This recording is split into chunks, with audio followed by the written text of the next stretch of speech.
চারদিকে অথই পানি, পুরো ফেনী যেন পানিবন্দী। গেল ১০০ বছরেও এমন দুর্যোগের মুখোমুখি হননি ফেনীর মানুষ। মোহরী নদীর বাঁধের গেট খুলে দেওয়া আর অতিরিক্ত বৃষ্টির পানি রূপ নিয়েছে উজানের ঢলে, আর সেই ঢলে ডুবে গেছে ফেনীর বিস্তীর্ণ অঞ্চল।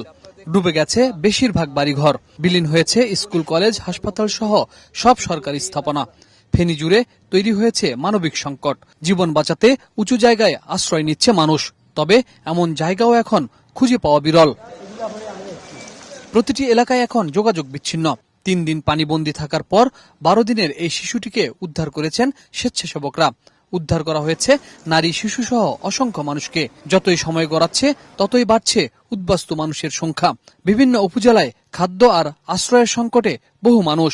আমি ওনলি 2 জন প্রেগনেন্ট মহিলাকে আনতে গেছিলাম, কোন ইঞ্জিন ছাড়া বোট নিয়ে গেছিলাম, হেঁটে গেছিলাম। আমাদের সাথে যারা ছিল